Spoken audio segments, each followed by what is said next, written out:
देखिए आज का जो हमारा टॉपिक रहने वाला है वो हनी बी का सेकंड पार्ट आ रहा है। हनी बी हम पढ़ा रहे थे, apiculture, honey bee production, bee keeping, ये टॉपिक चल रहा था। उसके अंदर सेकंड पार्ट आ रहा है। इसके अंदर आज हम 20 स्पीसीज़ पढ़ने वाले हैं। हनी बी की स्पीसीज़ कौन कौन सी है, उनमें डिफरेंस क्या है, कि किसको पालना आसान है, किसकी रेयरिंग आसान है, किसको हम पाल ही नहीं सकते, कौन सी अग्रेसिव नेचर की होती है, फिरिशियस कौन सी है, लिटिल कौन सी है, लार्जेस्ट कौन सी, ऐसे बहुत सारे डिफरेंस पढ़ने वाले हैं। तो आए पढ़ते हैं 20 स्पीसीज़। आज का जो टॉपिक रहेगा वो क्या है, 20 species. Bee species 20 species sir.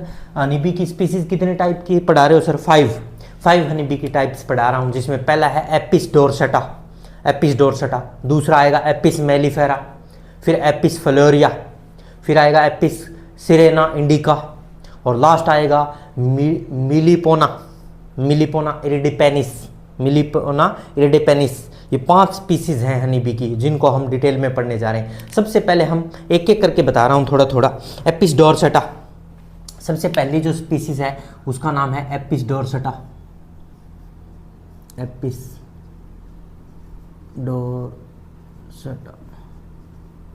Apis डोर्सटा सबसे पहली स्पीसीज। क्या खास बात है सर? इसको रोक बी के नाम से जाना जाता है, पहाड़ी इलाकों में ज़्यादा मिलती है, रोक बी कहते हैं। ठीक है सर।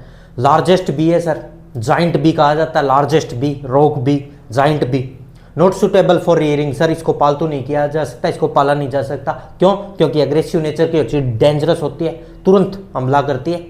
फिरिशियस नेचर की, झगड़ालू किस्म की है, लड़ाकू, लड़ने के लिए तैयार रहती है, इसलिए not suitable for rearing. They construct single comb in open, खुले में एक ही अपना कॉम्ब बनाती है। शिफ्ट एब्सकॉन्ड और स्वार्मिंग इसका बहुत ही ऑफनली करती रहती है। सर ये एब्सकॉन्डिंग और स्वार्मिंग क्या होते हैं? एब्सकॉन्डिंग और स्वार्मिंग का मतलब होता है अपनी कॉलोनी को एक जगह से लेके भाग जाना, भागते रहना, कभी इधर, शिफ्टिंग करते रहने को क्या कहते हैं? एब्सकॉन्डिंग या स्वार्मिंग कहते हैं। और इनमें बहुत जनरली एब्सकॉन्डिंग और स्वार्मिंग देखने को मिलता है, इसलिए ये पालतू नहीं की जा सकती, क्योंकि भाग ही जाएंगी तो पालतू कैसे बनाएंगे इनको? ठीक है सर। एब्सकॉन्ड करती है और स्वार्मिंग करती है, शिफ्ट करती रहती है अपनी कॉलोनी को, अग्रेसिव नेचर की होती है, डेंजरस होती है, not suitable for rear sir. ये कितना शहद पैदा करती है? ये 36 केजी हनी पर कोम्ब पर ईयर, बहुत ज़्यादा शहद पैदा करती है, परंतु डेंजरस है, एग्रेसिव नेचर की, तुरंत हमला कर देती है, इसलिए पालतू नहीं बना सकती।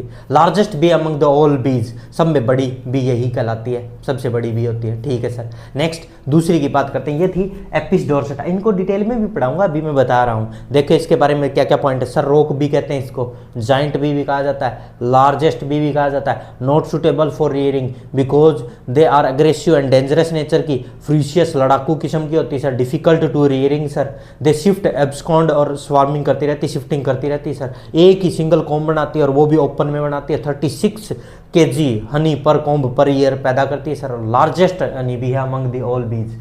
ठीक है सर। ये सारे पॉइंट इसके मैंने दिमाग में बैठा लिए हैं, एपिस डोर्सटा।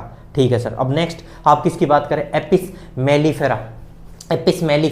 इसकी भी बहुत सारी बातें, इसको इटालियन या यूरोपियन भी कहते हैं। एपिस मेलिफेरा सेकंड जो है उसका नाम है एपिस मेलिफेरा।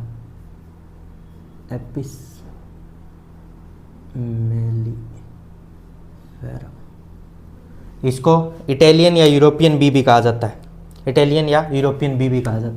और ये कौन सी थी? रोक बी। इसको क्या कहा था? रोक बी कहा था, डोर्सटा को रोक बी। लार्जेस्ट बी है सर, फ्यूरिशियस और डेंजरस और अग्रेसिव नेचर की है, पालतू नहीं बनाया जा सकता। जबकि एपिस मेलिफेरा ये सबसे ज़्यादा पालतू होती है सर, इसको पालतू बनाया जा सकता है, ये सबसे ज़्यादा डोमेस्टिकेट की जाती है। इटालियन बी के नाम से फेमस है सर, इटालियन या यूरोपियन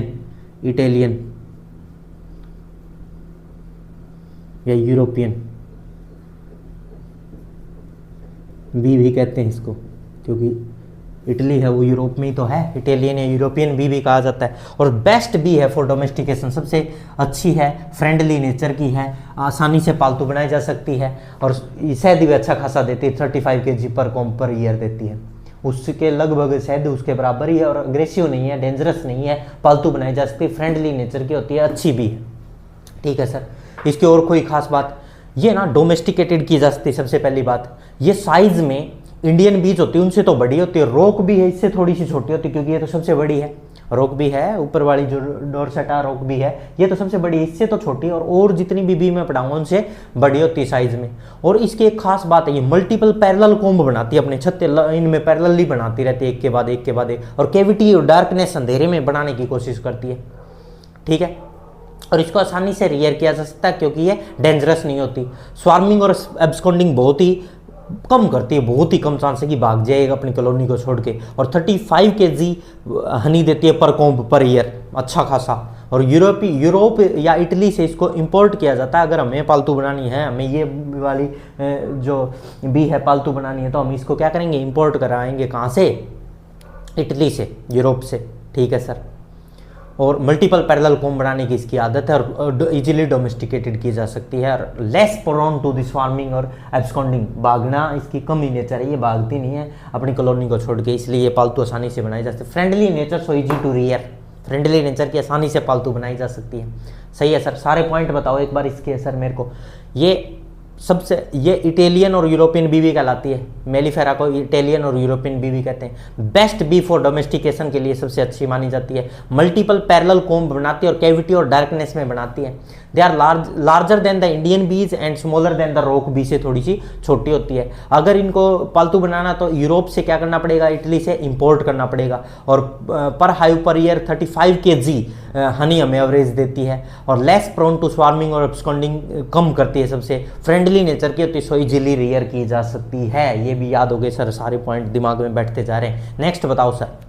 नेक्स्ट है Apis florea. Apis फ्लोरिया little honey bee, सबसे छोटी हनी बी अगर मानी गई है तो वो है एपिस फ्लोरिया, सबसे छोटी छोटी, बहुत ही लिटिल हनी बी कहते हैं इसको।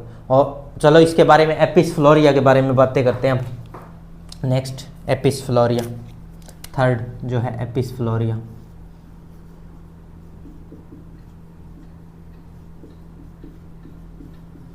एपिस फ्लोरिया, एपिस फ्लोरिया की कोई खास बात सर, लिटिल हनी बी कहा जाता है और हाफ kg ही, सिर्फ हाफ kg ही हनी इकट्ठा करती है बस पर ईयर पर comb. Little honey bee, little honey bee कहते हैं इसको, छोटी हनी बी होती है और हाफ kg ही शायद इकट्ठा करती है बस। और जो अपना जो कोम्ब बनाती है ना, वो बस इतना अपनी हथेली पाम के साइज का होता है, बस इतना सा। और वो भी ब्रांचेज में, ब्रांचेज, बुशेज, हज, बिल्डिंग, कैविटी, इम्पटी स्पेसीज, उनके अंदर बनाने की कोशिश करती है। और हाफ kg ही शायद पर ईयर पैदा कर सकती है, बस इससे ज़्यादा नहीं। और नॉट रियर, इसको पालतू नहीं किया जा सकता क्योंकि ये फ्रिक्वेंटली चेंज देयर प्लेस, अपने प्लेस को फ्रिक्वेंटली चेंज करती रहती, भागती रहती इधर से उधर, उधर से उधर। और शायद भी तो कहाँ है, हाफ kg में क्या बनेगा, अरे 35 kg बहुत ज़्यादा है, ये हाफ kg देगी पर ईयर और भागेगी, और कहाँ से पालतू करेंगे इसको, नहीं करेंगे। द साइज ऑफ स्मॉलेस्ट बीज माना जाता है, सब में, सब जितनी भी स्पीसीज उनमें सबसे छोटी मानी जाती है, ठीक है। और ये ना रहना कहाँ, प्लेन एरिया में रहना पसंद करती है, हिली एरिया में नहीं रहती। 450 मीटर ऊपर के एरिया में नहीं मिलेगी कभी भी, हमें डिस्ट्रीब्यूटेड मिलेगी only in plain area, plain area में। तो सारी बातें बताते हैं sir. Apis florea, Apis फ्लोरिया little honey bee है, construct there comb in open में अपना कोम्ब बनाती है। और साइज कितना होता है, पाम साइज का बस। Branches, bushes, hedges, buildings, cavity, empty spaces, इनमें अपना कोम्ब बनाती है। और हाफ kg शहद पैदा करती है पर ईयर पर हाइव। और रियर के लिए अच्छी नहीं है मानी जाती, फ्रिक्वेंटली चेंज करती है अपने प्लेस को, एब्सकॉन्डिंग और स्वार्मिंग बहुत ज़्यादा करती है। साइज सबसे छोटा माना जाता है और प्लेन एरिया में रहती है, न कि हिली एरिया में रहती है एपिस फ्लोरिया। ये सारी खास बातें इसकी। अब नेक्स्ट करते हैं एपिस सिरेनिया इंडिका, एपिस सिरेनिया इंडिका। तो देखिए नेक्स्ट जो हनी भी है उसकी बातें कर लेते हैं। Fourth Apis Serena indica, Apis Serena indica. देखिए भाई ये क्या है, कैविटी नेस्टिंग। कैविटी नेस्टिंग मतलब जो कैविटी होती है उनमें अपना जो नेस्ट बनाती है, अपना जो छत्ता है, कोम्ब है, उसको कैविटी के अंदर बनाना पसंद करती है, कैविटी नेस्टिंग करती है। कैविटी नेस्टिंग, कैविटी नेस्टिंग, ठीक है सर। और ये नेटिव है इंडिया और एशिया की, नेटिव है इंडिया और एशिया में मिलती है, एशिया में आता है ना इंडिया, ठीक है। ठीक है भाई, तो सर इसके बारे में कुछ बताओ, सिरेना इंडिका के बारे में, एपिस सिरेना इंडिका के बारे में। मल्टीपल पैरेलल कॉम्ब बनाती है, उसकी तरह ही मल्टीपल पैरेलल कॉम्ब बनाती है, किसकी तरह, एपिस फ्लोरिया की तरह ही, ठीक है सर, पैरेलल कॉम्ब बनाती है। ट्री की कैविटीज के अंदर बनाने की, डार्कनेस में कैविटी नेस्टिंग करती है। कैविटी नेस्टिंग मतलब कैविटीज डार्क में, अंधेरे में बनाने की कोशिश करेगी ताकि जल्दी से कोई उसको नुकसान ना पहुंचा सके। ये बी जो होती है ना एपिस सेरेना इंडिका, ये फ्लोरिया से तो बड़ी होती थोड़ी सी इससे, क्योंकि ये सबसे छोटी, इससे तो बड़ी है, और इससे छोटी है मेलिफेरा से, मतलब सबसे बड़ी है एपिस डोर्सेटा, फिर है मेलिफेरा, फिर ये और फिर ये, ठीक है, ऐसे याद रह। तो the bee are larger than Apis florea, Apis florea से बड़ी है, और smaller than Apis mellifera, mellifera से छोटी है। प्रोड्यूस 5 kg हनी पर कॉम्ब पर ईयर है, 5 kg ही हनी पैदा कर सकती है। और ये है ना, ये वाली more prone to the swarming और एब्सकॉन्डिंग, बहुत जल्दी भागती है, अपनी कॉलोनी को छोड़ के भागने की कोशिश करती है, स्वार्मिंग और एब्सकॉन्डिंग बहुत ज्यादा करती है, इसलिए पालतू बनाना आसान नहीं है। So they are not easily to rear, इनको पालतू नहीं बनाया जा सकता। They are native from India and Asia, India और एशिया की नेटिव है। तो सारी बातें 5-6 बातें, इसकी सारी बातें बताता हूँ। मल्टीपल पैरेलल कॉम्ब बनाती है, ट्री की ब्रांचेज के अंदर कैविटी होती है, डार्कनेस है, उसमें बनाने की नेस्टिंग करती है, कैविटी नेस्टिंग करने की कोशिश करती है। Be larger than Apis florea से तो बड़ी होती है और मेलिफेरा से छोटी होती है। 5 किलो ही हनी दे सकती है per kg per year. More prone to the swarming और एब्सकॉन्डिंग, भागने की कोशिश करती है कॉलोनी छोड़ के। So not easy to rear नहीं किया जा सकता, पालतू नहीं बनाया जा सकता। They are native from India Asia, ये सारी इसकी बातें थी। नेक्स्ट आ गई मेलिपोना इरेडिपेनिस, मेलिपोना इरेडिपेनिस, इसके बारे में कोई खास बातें नहीं है, और ये इंडिया की भी नहीं है, बाहर की है, और इसके बारे में ज़्यादा पूछा भी नहीं जाता। मेलिपोना इरेडिपेनिस, बस इसके बारे में 2 बातें याद रखिए, डेंगर बी भी कहते हैं और स्टिंगलेस भी होती है, डेंगर बी भी कहते हैं और स्टिंगलेस भी होती है। तो देखिए लिख देता हूँ इसका भी नाम, जो अब आ रही है, कौन सी आगे बताओ, मेलिपोना इरेडिपेनिस, मेलिपोना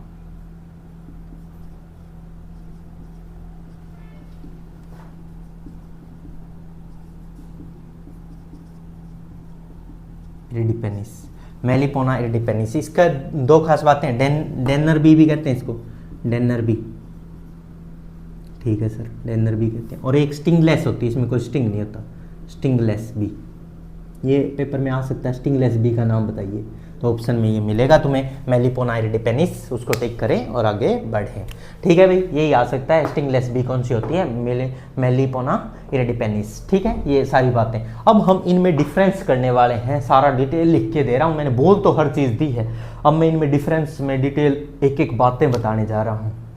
तो करें स्टार्ट, चलिए करते हैं, जल्दी से इसको लिख लिया हो तो इसको रफ करके मैं इनमें डिफरेंस समझाने जा रहा हूँ, ठीक है, लिखते हैं, चलिए एक एक करके सभी को पढ़ते हैं।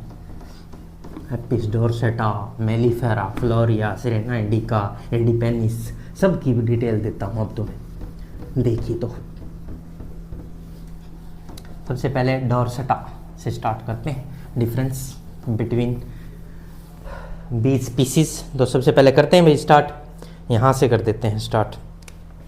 सबसे पहली जो आ रही है एपिस डोर्सेटा, एपिस डोर्सेटा, एपिस डोर्सेटा की बातें सारी बता दो सर, एपिस डोर्सेटा की सारी पॉइंट्स जितने भी हैं सारे कवर करा दो हमें यहाँ। तो देखिए एपिस डोर्सेटा के जितने भी पॉइंट है कवर करने जा रहा हूँ। रोक भी कहते हैं, लार्जेस्ट भी होती है।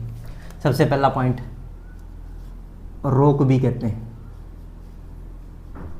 Yes sir. Second point largest bee है सर, हाँ लार्जेस्ट बी है, रोक बी कहते हैं। जाइंट बी भी कहा जाता है इसको, जाइंट, दानवकार की औरों के कंपैरिजन में जाइंट बी कहते हैं। लार्जेस्ट बी है, रोक बी कहते हैं। Not suitable for rearing, not suitable for rearing, rearing के लिए सुटेबल नहीं है। क्यों नहीं है? क्योंकि एग्रेसिव और डेंजरस नेचर की होती है, एग्रेसिव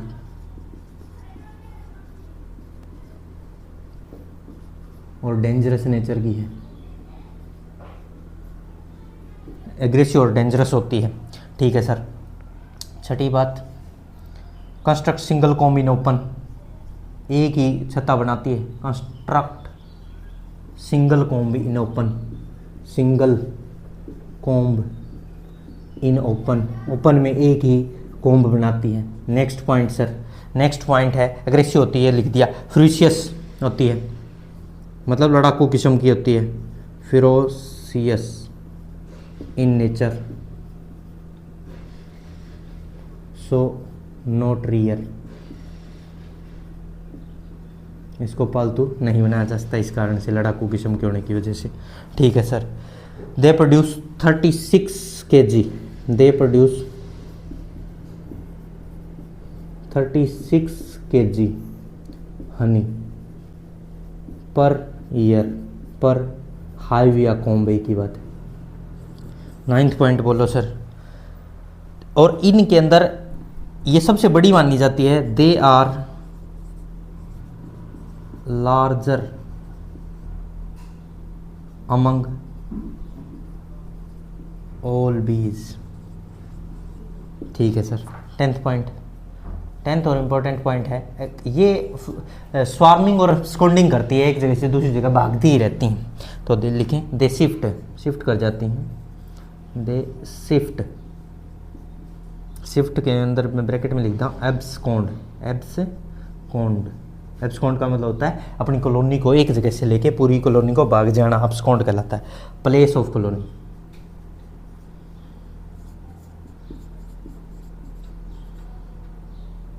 ऑफन, प्राय ये एक जगह से दूसरी जगह शिफ्टिंग करती रहती है, इसलिए ये इजीली रियर नहीं की जा सकती। और पर इनका शायद देर तो बहुत ज़्यादा देती है, परंतु ये रियर नहीं की जाएगी क्योंकि एग्रेसिव नेचर की, डेंजरस है, खतरनाक है, सुटेबल नहीं है, जेंट बड़ी होती है सबसे, और एब्सकॉन्ड करती रहती है, अपनी जगह को बदलती रहती है, इसलिए ये अच्छी पालतू भी नहीं है एपिस डोर्सेटा। अब बात करते हैं नेक्स्ट की, जिसका नाम है Apis mellifera.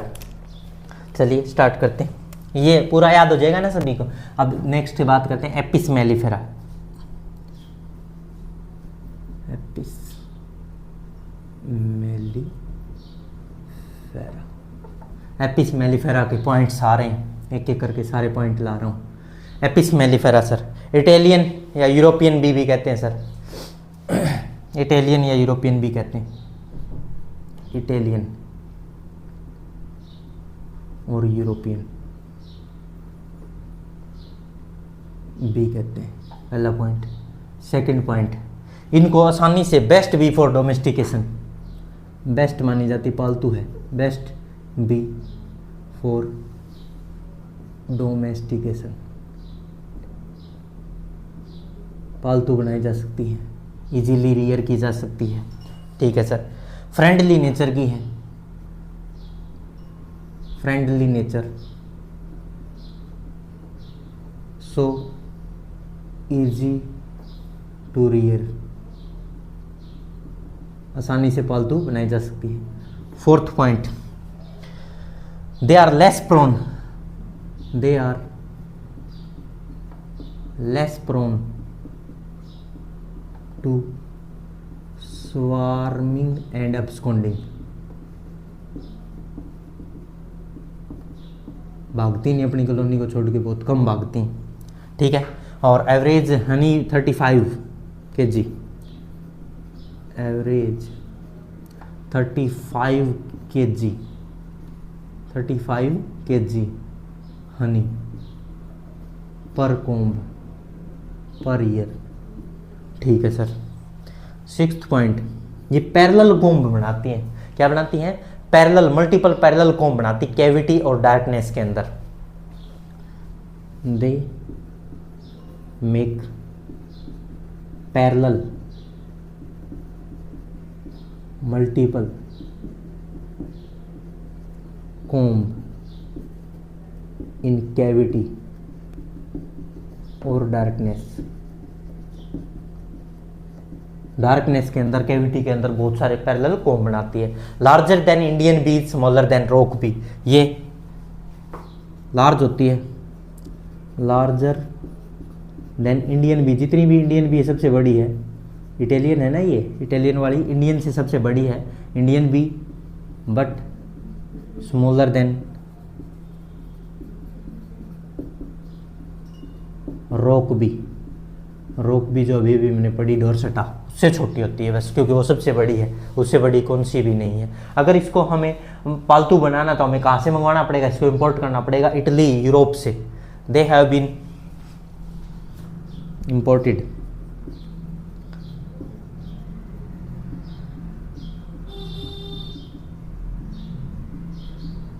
From Europe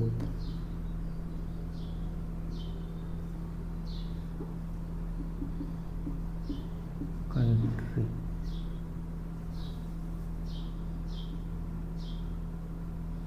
Europe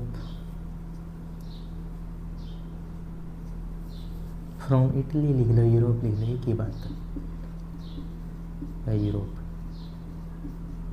ठीक है, ये यहाँ तक सारे पॉइंट कवर करो। इटालियन या यूरोपियन बी कहा जाता है, best bee for domestication, friendly nature की, इजीली रियर की जाती है, लेस प्रोन टू स्वार्मिंग और अब्सकॉन्डिंग, नहीं करती, भागती नहीं अपनी कॉलोनी को छोड़ के। स्वार्मिंग और अब्सकॉन्डिंग का मतलब भागना होता है, पर इनमें अंतर क्या होता है? स्वार्मिंग का मतलब होता है कुछ मेंबर का भाग जाना, और अब्सकॉन्डिंग का मतलब होता है पूरी कॉलोनी का उठ के भाग जाना। डिफरेंस है इन दोनों में। ठीक है, एवरेज 35 kg हनी पर कॉम पर ईयर पैदा करती है। पैरेलल मल्टीपल कॉम बनाती कैविटी के डार्कनेस के अंदर। लार्जर देन इंडियन बीज, जितनी भी पढ़ेंगे उनसे बड़ी है और रोक बी से छोटी है, और इसको इंपोर्ट करना पड़ता है इटली और यूरोप से अगर इसको पालतू बनाना है तो। फ्रेंडली नेचर की होती है, आसानी से पालतू बनाई जा सकती है। ये लिख दिया ना हमने, बहुत बढ़िया।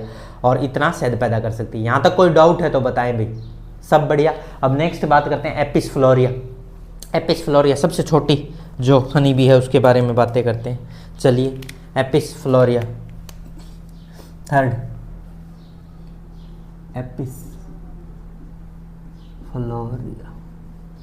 एपिस फ्लोरिया ये लिटिल हनी बी मानी जाती, सबसे छोटी हनी बी, और ½ kg ही शहद पैदा करती है, ½ kg। और पाम हथेली के जितने साइज का ही एक छत्ता बनाती है। बुशिज में, ब्रांचेज में, कैविटीज में, बिल्डिंग्स की कैविटीज में, एम्प्टी स्पेसिस में, उनमें बनाने की कोशिश करती है। फ्रिक्वेंटली चेंज करती रहती है प्लेस को, और सबसे छोटी भी मानी जाती है। 4 स्पीसीज जितनी भी इंडिया की पड़ी है उनमें सबसे छोटी है, और डिस्ट्रीब्यूटेड प्लेन एरिया में होती है और हिली एरिया में नहीं मिलेगी। तो लिखते हैं इसके बारे में सारी बातें। लिखें भाई, लिटिल हनी बी का दर्जा दिया गया है इसको, लिटिल हनी बी।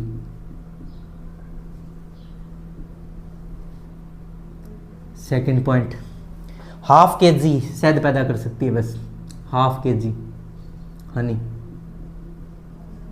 पर हाइव पर ईयर, बस बहुत ही कम। थर्ड पॉइंट, और ये जो अपना जो कोम्ब है ना, मल्टीपल पैरेलल कोम्ब बनाने की कोशिश करती है, कंस्ट्रक्ट नहीं, सिंगल कोम्ब बनाती है ओपन में। Also construct comb in open, also construct comb in open, open में बनाती है, एक कोम्ब बनाने की कोशिश करती है ओपन में, और बहुत ही स्मॉल साइज का होता, पाम साइज का, of the size of palm in open, the size of comb is equal to palm के इक्वल होता साइज, अपनी हथेली है ना इसके साइज का बनाती है पाम। और fourth point, comb generally found in branches of bushes, झाड़ियों की ब्रांचेज में बना देता है, bushes, hedge, buildings, caves and empty space, empty spaces में बनाने की कोशिश करता है जनरली। ये जो एपिस फ्लोरिया है ये अपने छत्ते को कैविटीज में, कोम में, बिल्डिंग में, बुशेज में, ब्रांचेज में, इनमें बनाने की कोशिश करता है, और ½ kg शहद पैदा करता है per year per hive. They are frequently change their place, they frequently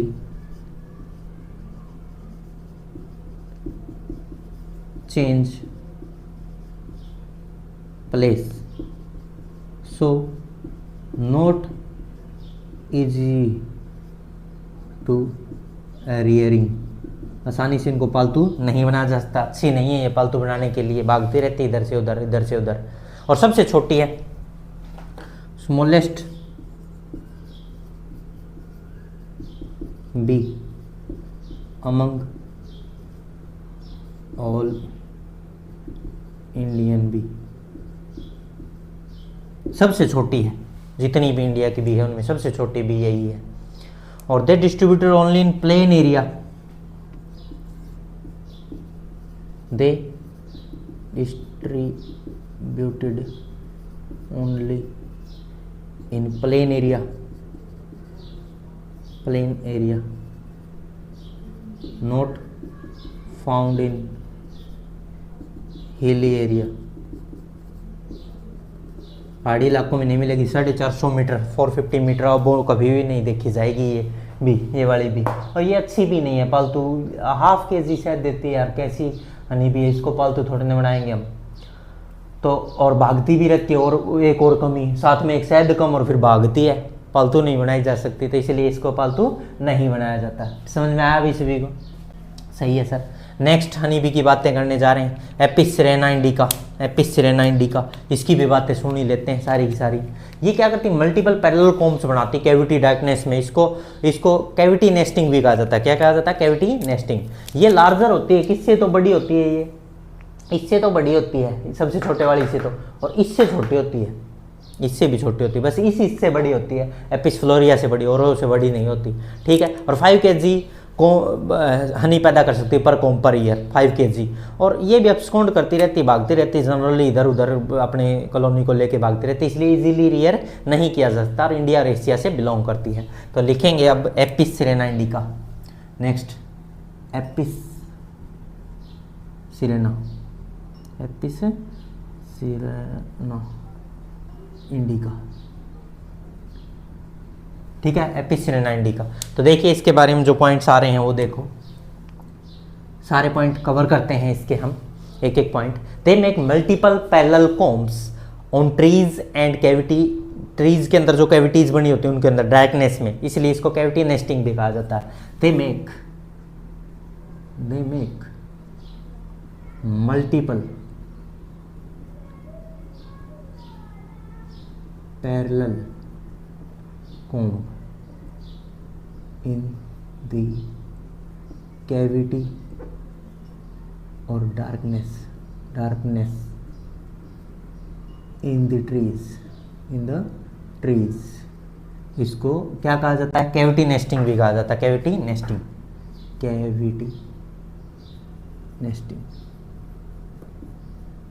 nesting भी कहा जाता है। नेक्स्ट पॉइंट की तरफ बढ़ते हैं। कैविटी नेस्टिंग के बाद इंडिया और एशिया से बिलोंग करती है, ये बी है, ये इससे तो बड़ी है एपिस फ्लोरिया से, और इससे छोटी है, तो ये भी लिख देते हैं। They are larger than Apis florea but smaller than mellifera, apis mellifera.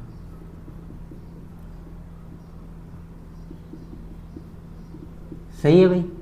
Next point की तरफ बढ़ते हैं। एपिस मेलिफेरा से छोटी और एपिस फ्लोरिया से बड़ी है, सिर्फ इसी से बड़ी है, कहने का मतलब ये एपिस फ्लोरिया से बड़ी है।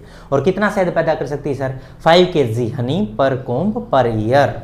दे प्रोड्यूस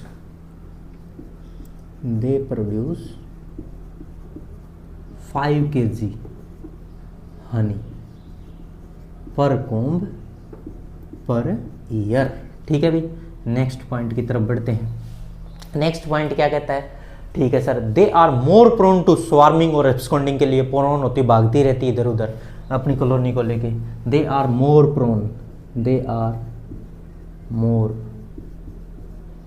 प्रोन टू, यहाँ दिखाई ना देती, यहाँ लिख देता हूँ स्वार्मिंग एंड एब्सकॉन्डिंग,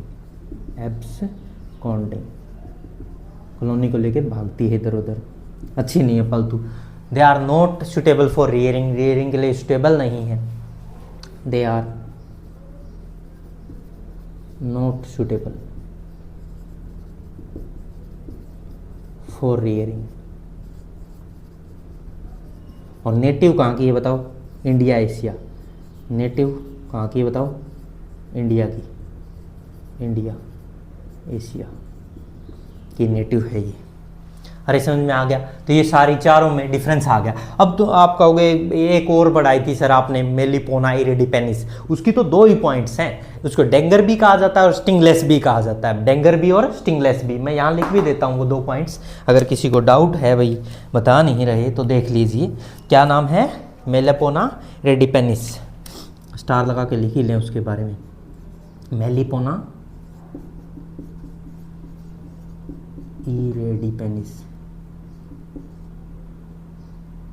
इरिडिपेनिस, इसके बारे में 2 ही पॉइंट्स हैं जो इम्पोर्टेंट है। डेंगर बी भी कहा जाता है इसको। ये हमारा जो नेक्स्ट हनी बी है 1 2 3 4 और ये 5वीं है, ठीक है। इसके बारे में 2 पॉइंट्स हैं बस। इसको डेंगर बी कहा जाता है, स्टिंगलेस बी है, यही पूछा जाता है। डेंगर बी और दूसरा क्या है? Stingless bee. ये पूछा जा सकता है तुमसे, स्टिंगलेस बी कौन सी है? तो ये है इरिडिपेनिस, मेलिपोना इरिडिपेनिस। इस तरह से हमने 5 टाइप की हनी बीज में डिफरेंस पढ़ा और एक एक पॉइंट कवर कर लिया है। यहीं से कोई ना कोई क्वेश्चन आएगा, जल्दी से इसको नोट करो, फिर इससे आगे बी बिहेवियर की बातें करता हूँ, जल्दी इसको नोट किया जाए। अगर ये लिख लिया तो मैं इससे आगे बढ़ता हूँ। बी बिहेवियर के बारे में बातें करने जा रहे हैं। बी बिहेवियर, बी बिहेवियर में क्या क्या आएगा सर? देखिए जैसे एब्सकॉन्डिंग हो गया, स्वार्मिंग हो गया, सुपर शेडर हो गया, और क्या क्या आ जाएगा उसमें हनी बी में? जैसे हैप्लोडिप्लोइडी सेक्स डिटर्मिनेशन हो गया, और क्या क्या आ जाएगा? न्यूट्रियल फ्लाइट हो गया। ये सब किस क्या है? बी के बिहेवियर हैं, जितने भी हैं। और मैं राउंड डांस और टेल वैगिंग डांस तो पूरा बता ही चुका हूँ। हनी बी में डांसिंग कैसे कैसे करती हैं और क्या बताने की कोशिश करती, क्या इंडिकेट करती हैं, ठीक है, वो तो हम चर्चाएँ कर चुके हैं। उससे आगे बढ़ते हैं भाई। तो देखिए आज जो बी बिहेवियर की बातें हैं, बहुत ही इंपॉर्टेंट टॉपिक है ये बी बिहेवियर। तो देखिए बी बिहेवियर में सबसे पहले हेडिंग डाल दी जाए बी बिहेवियर।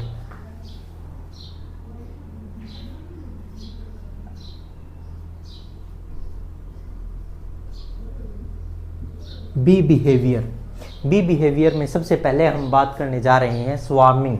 स्वार्मिंग क्या होता है सर? स्वार्मिंग होता है पॉपुलेशन कॉलोनी। जैसे धीरे धीरे पॉपुलेशन बढ़ती जाएगी, जनसंख्या बढ़ेगी हनी बीज की, तो उनको क्या लगेगा कि अब हमारा खाने की कमियां होने लगी है, कुछ प्रॉब्लम्स आने लगी, उनको ऐसा फील होता है। उस वजह से कुछ मेंबर, उनमें से कुछ मेंबर, सम मेंबर शिफ्टिंग कर लेते हैं हाइव से, अलग छता, अलग हाइव या अलग कॉम बनाने की कोशिश करते हैं। इसको हम स्वार्मिंग कहते हैं। तो लिखेंगे स्वार्मिंग, हेडिंग फर्स्ट हेडिंग क्या डाली जाएगी? स्वार्मिंग। स्वार्मिंग, स्वार्मिंग क्या होता है? पॉपुलेशन जब भी कॉलोनी की इंक्रीज होती है तो उस दौरान कुछ मेंबर शिफ्ट कर जाते हैं हाइव से। Population of colony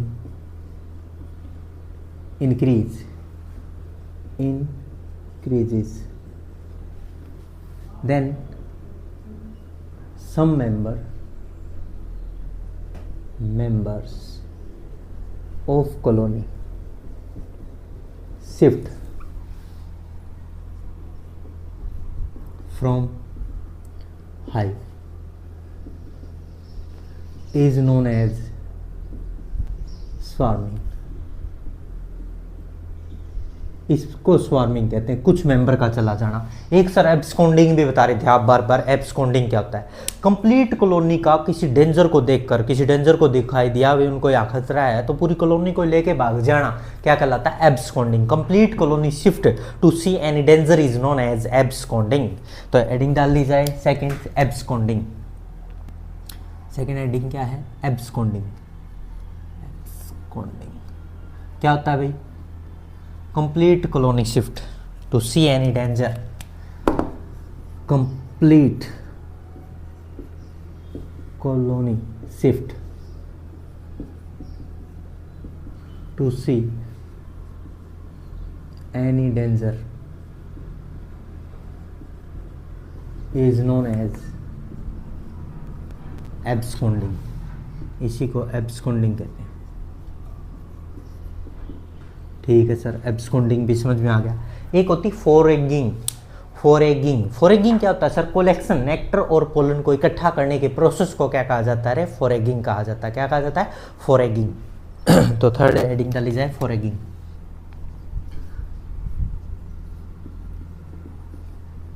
फोरेगिंग collection of nectar and pollen by honeybee, collection of nectar and pollen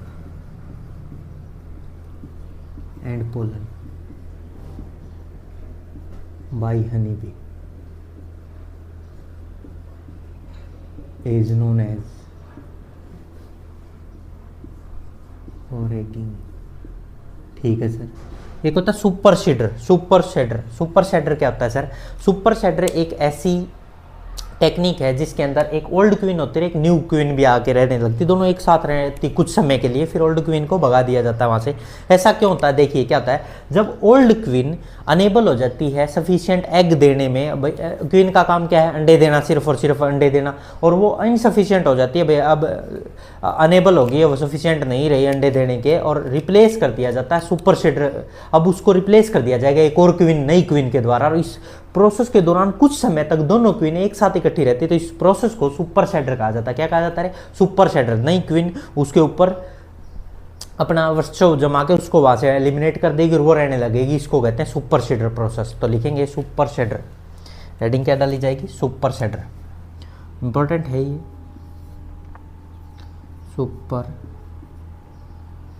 shader. क्या होता है? When an old queen is unable to lay sufficient egg देने में अनेबल हो जाती है, तब रिप्लेस कर दिया जाता है उसको। When an old queen is unable to lay sufficient egg,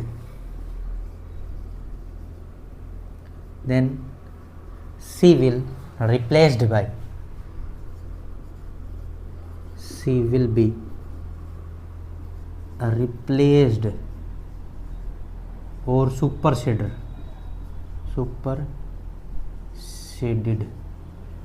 by new queen, by supersedder queen. Superseder queen के द्वारा उसको रिप्लेस कर दिया जाता है, सुपरसीड कर दिया जाता है, उस पर वर्चस्व जमा लिया जाता है। इस प्रोसेस को सुपरसेडर कहते हैं। इस दौरान दो दो क्वीन देखने को मिलती है, एक ही हाई में दो दो क्वीन देखने को भी मिलती है। ये तो फर्स्ट पॉइंट हो गया। इसी के बारे में सेकंड पॉइंट लिखते हैं। क्या होता है जब वो सिर्फ अनफर्टिलाइज्ड एग देने लगे? भाई उसकी सपर्मेथिका थी, उसमें स्पर्म उसने ड्रोन के साथ कोपुलेशन किया था, उस दौरान उसकी सपर्मेथिका में स्पर्म, सपर्मेटोजोआ जिसको कहते हैं, वो इकट्ठे हुए थे और वो धीरे धीरे खत्म हो गए। सारे फर्टिलाइज्ड एग तो खत्म हो गए। वह फर्टिलाइजेशन की स्पर्म और एग ने फर्टिलाइज कर करके जितने अंडे देने थे दे लिए। अब उसके पास स्पर्म बचे ही नहीं, स्पर्म नहीं बचे तो वो अनफर्टिलाइज्ड एग ही देती रहेगी। क्या देती रहेगी? Unfertilised egg. और अनफर्टिलाइज्ड एग से पैदा होते हैं कौन? Mail drone. सिर्फ ड्रोन को पैदा करने लगेगी वो क्वीन। अब यही पहचान है भाई, उसको अब रिप्लेस कर दिया जाए। उसके अंदर फर्टिलाइज्ड एग देने की कैपेसिटी नहीं बची, क्योंकि उसके अंदर जो सपर्मेथिका थी जिसमें वो स्पर्म स्टोर करती थी, मेल के द्वारा जो स्पर्म आए थे वो स्टोर किए थे, वो खाली हो चुकी है। अब उसके अंदर स्पर्म बचे ही नहीं, तो वो फर्टिलाइज्ड एग कहाँ से देगी? फर्टिलाइज करने के लिए तो स्पर्म चाहिए। तो अब वो अनफर्टिलाइज्ड एग ही देने लगी, सिर्फ और सिर्फ मेल ड्रोन ही पैदा करने लगे। तब पता लग जाता है कि ये क्वीन को रिप्लेस करके नई क्वीन का आने का समय हो चुका है। तो ये लाइन लिखने जा रहे हैं। When she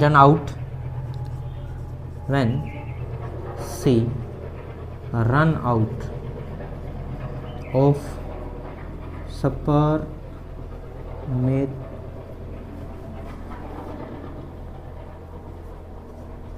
spermatozoa in her spermatheca,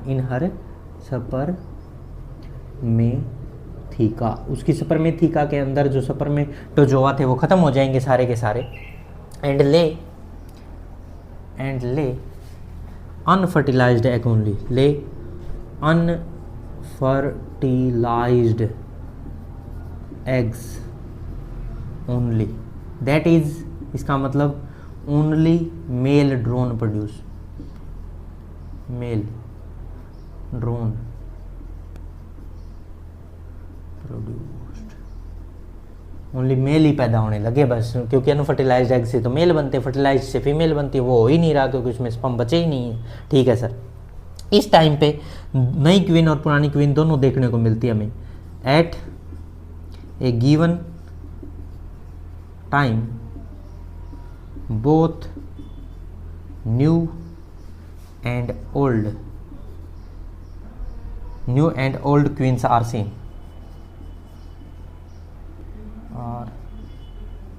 seen simultaneously.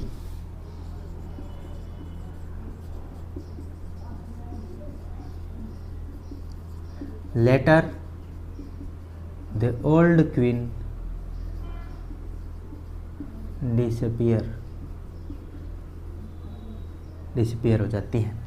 और इसमें एक और बात भी बता दी जाती है भाई, इस केस के अंदर जो ये केस है, इसके अंदर 1 और 2 क्वीन सेल बनाए जाते हैं, कंस्ट्रक्ट किए जाते हैं मिडल ऑफ द कॉम के मिडल में 1 या 2 क्या किए जाते हैं, क्वीन सेल बनाए जाते हैं, और वो मिडल ऑफ द कॉम बनाए जाते हैं, नेगी बॉटम में। ये कोई इंपॉर्टेंट बात नहीं है, बस ये इंपॉर्टेंट है सुपर सीडर के बारे में। जब ओल्ड क्वीन अनेबल हो जाती है सफिशिएंट एग देने के, तो उसको रिप्लेस कर दिया जाता है नई क्वीन से, उसी को सुपर सीडर क्वीन कहा जाता है। ठीक है, when she run out of spermatozoa मतलब उसके अंदर जो स्पर्म है वो खत्म हो गए, या स्पर्म लिख लो यहाँ, इन हर स्पर्मेथिका जो स्पर्मेथिका जिसमें स्टोर करती है उसमें खत्म हो गए, तो वो ओनली क्या देगी, अनफर्टिलाइज्ड एग, मतलब मेल ड्रोन ही पैदा होने लग गए। और इस टाइम पे दोनों क्वीन देखने को मिलेगी, और बाद में जो ओल्ड क्वीन है उसको वहां से रिप्लेस कर दिया जाएगा। इस प्रोसेस को सुपर सेडर कहते हैं। तो ये चारों डेफिनेशन समझ में आई भी सभी को। स्वार्मिंग होता है सर, कुछ कॉलोनी में पॉपुलेशन बढ़ने की वजह से कुछ का चला जाना, कुछ मेंबर का। एब्सकॉन्डिंग होती है सर, कंप्लीट कॉलोनी का कोई डेंजर देख के भाग जाना। फॉरेगिंग होता है, कलेक्शन ऑफ पोलन या नेक्टर अपने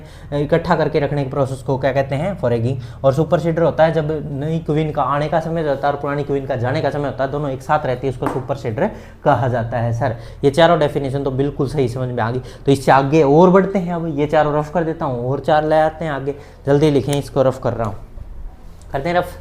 तो देखिए भाई, ये चारों समझ में आ गई ना सभी को। तो आगे देखिए, और भी इम्पोर्टेंट जो डेफिनेशंस है वो आ रही है।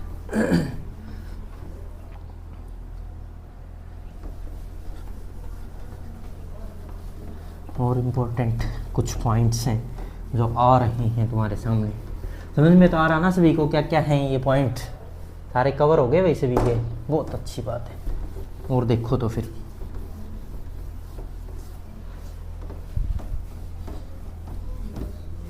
अब देखिए न्यू पॉइंट्स आ रहे हैं तुम्हारे लिए। न्यूप्शियल फ्लाइट क्या होता है सर, एक और 4 पॉइंट आपने कवर करा दी, 5th पॉइंट है न्यूप्शियल फ्लाइट। तो देखिए न्यूप्शियल फ्लाइट क्या होता है, 5th पॉइंट आ चुका है, न्यूप्शियल फ्लाइट। न्यूप्शियल फ्लाइट, न्यूप्शियल फ्लाइट क्या होती है, देखिए न्यूप्शियल फ्लाइट का मतलब होता है जब मेल ड्रोन फीमेल क्वीन के साथ फर्टिलाइजेशन करता है, मेल और फीमेल का कोपुलेशन होता है, उस प्रोसेस को न्यूप्शियल फ्लाइट कहा जाता है। न्यूप्शियल फ्लाइट क्या होती है, जब एक क्वीन जो होती है वो फर्टिलाइज होने के लिए हवा में ऊपर भागती है, उसके साथ जितने भी मेल ड्रोन होते हैं वो सभी भागते हैं।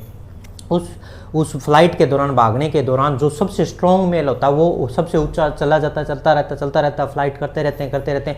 बाकी जो पीछे रह जाते हैं वो कमज़ोर ड्रोन हो गए, तो उनको जो सोल्जर होती हैं, वर्कर्स होती हैं, उनके द्वारा मार दिया जाता है। जो एक मेल ड्रोन फीमेल क्वीन तक पहुंचेगा वो फर्टिलाइज करेगा, और उसके बाद उसके पेनिस टूटने की वजह से वो भी मारा जाएगा, और क्वीन क्या हो जाएगी, फर्टिलाइज हो जाएगी। अब वो एग देती रहेगी अपनी पूरी लाइफ स्पान में, एक ही बार फर्टिलाइज करती है। और इस प्रोसेस पूरी फ्लाइट के दौरान जो फर्टिलाइजेशन हुआ है फीमेल का, इसी प्रोसेस को न्यूप्शियल फ्लाइट कहा जाता है। तो मैं लिख देता हूं,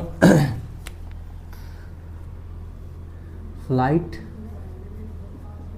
इन विच मेल मतलब ड्रोन फर्टिलाइज द फीमेल,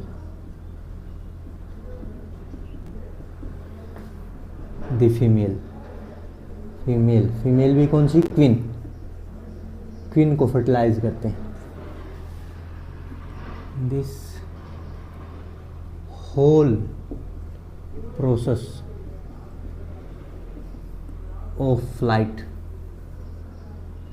जो मैंने कहानी सुनाई वो सारी, flight is known as nuptial flight. इस पूरे प्रोसेस को न्यूप्शियल फ्लाइट के नाम से जाना जाता है। यहाँ तक समझ में आया भी। और after that drone die, after that drone क्या हो जाता है, डाई हो जाता है, मारा जाता है। ठीक है, मार दिए जाते हैं या मर जाता है। ठीक है भाई। और सर और भी कोई डेफिनेशन है ऐसे बी बिहेवियर से रिलेटेड? यस, और भी बहुत सारे प्रोसेसेस हैं, वो देख लीजिए। अब नेक्स्ट आती है पार्थेनोजेनेसिस। पार्थेनोजेनेसिस क्या होता है सर? बिना फर्टिलाइजेशन के ऑर्गेनिज्म का पैदा होना। पार्थेनोजेनेसिस, ये क्या होता है सर? पार्थेनोजेनेसिस ये बहुत इंपॉर्टेंट डेफिनेशन है, इससे रिलेटेड बिहेवियर से रिलेटेड। पार्थेनोजेनेसिस का मतलब होता है विदाउट फर्टिलाइजेशन ऑर्गेनिज्म का पैदा होना। Organism produced without fertilization is known as parthenogenesis. ऐसा बहुत सारे जीवों में देखा जाता है, पर अनीबी भी इसका एक एग्जाम्पल है। Organism produce without fertilization, without fertilization sir ये फर्टिलाइजेशन लिखते रहते आप, क्या मतलब इस फर्टिलाइजेशन का? फर्टिलाइजेशन का मतलब होता है मेल के स्पर्म और फीमेल के ओवम के फ्यूजन हो जाए ना दोनों का, और जाइगोट बन जाए, नया जीव बनने लगे। इस प्रोसेस को फ्यूजन, मेल और फीमेल के जो गैमेट होते हैं स्पर्म और ओवम का फ्यूज होने के प्रोसेस को फर्टिलाइजेशन कहते हैं। और तभी जाके कोई ऑर्गेनिज्म बनता है। और बिना फर्टिलाइजेशन के कोई नया ऑर्गेनिज्म बन जाए तो उस प्रोसेस को पार्थेनोजेनेसिस कहते हैं। Organism produce without fertilization is known as parthenogenesis.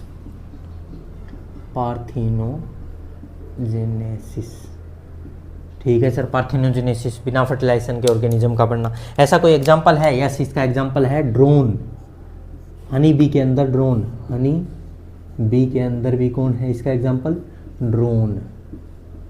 Drone इसका एग्जांपल है, वो बिना फर्टिलाइजेशन के बनता है। कैसे? अभी पूरी डिटेल समझाऊंगा इसकी, हनी बी में किस तरह से बनता है। और नेक्स्ट जो एडिंग है हमारी वो भी इसी से रिलेटेड है, ड्रोन के पैदा होने से रिलेटेड, और वो है हैप्लोडिप्लॉइडिक sex determination.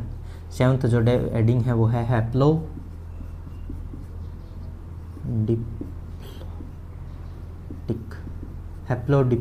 हैप्लोडिप्लॉइडिक sex determination.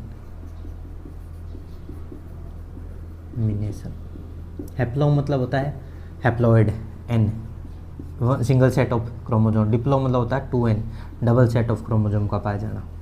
Single set of chromosome और 2 सेट ऑफ क्रोमोजोम एक साथ दोनों तरह का मिल जाए, हैप्लॉइड भी मिले, सिंगल सेट भी मिले और डबल सेट भी एक साथ ही मिले, ऐसे सेक्स डिटर्मिनेशन को हैप्लोडिप्लॉइडिक सेक्स डिटर्मिनेशन कहते हैं। जिसके अंदर हैप्लॉइड जनरेशन भी मिले और डिप्लॉइड जनरेशन भी मिले, उसको कहते हैं हैप्लोडिप्लॉइडिक सेक्स डिटर्मिनेशन। और ये भी अनीबी में देखने को मिलता है। तो ये दोनों पूरा डिटेल डायग्रामेटिक समझाने जा रहा हूँ कैसे होता है। और इसमें एक लाइन बोली जाती है अनीबी के लिए, son have grand father but not father. जो सन होता है उसके दादा तो होते हैं पर उसके बाप होता ही नहीं है। दादा तो एग्जिस्ट करता है, बाप एग्जिस्ट ही नहीं करता, बीच में होता ही नहीं, आता ही नहीं। Son have grand father but not father, ऐसी लाइन बोली जाती है, उसको भी एक्सप्लेन करने जा रहा हूँ। पार्थेनोजेनेसिस को, हैप्लोडिप्लॉइडिक सेक्स डिटर्मिनेशन, इन तीनों को एक साथ समझाने की कोशिश करता हूँ, समझेंगे धीरे धीरे। देखिए पहले तो इसके बारे में लिख देता हूँ। व्हेन बोथ हैप्लॉइड मतलब single set of chromosome and diploid 2n both generation found then is known as हैप्लोडिप्लॉइडिक। इसको हैप्लोडिप्लॉइडिक बोला जाता है। उसमें हैप्लॉइड और डिप्लॉइड दोनों जनरेशन एक साथ देखने को मिले, इसको हैप्लोडिप्लॉइडिक सेक्स डिटर्मिनेशन बोला जाता है। ये क्या होता है सर? अभी तक समझ में नहीं आया, क्या बोल रहे हो? अभी समझा रहा हूँ डिटेल में। पार्थेनोजेनेसिस बिना फर्टिलाइजेशन के ऑर्गेनिज्म का बनना, ये भी समझ में नहीं आ रहा सर, इसको भी डिटेल समझाओ। और एक आप बोल रहे हो son have grand father but not father, ये भी समझाओ सर। और इसका जो एग्जाम्पल है हैप्लोडिप्लॉइडिक सेक्स डिटर्मिनेशन का, इसका भी हनी भी एग्जाम्पल है, हनी भी एग्जाम्पल है इसका। और एक लाइन जो मैंने बोली वो क्या है, वो भी समझानी है हमें। सन हैव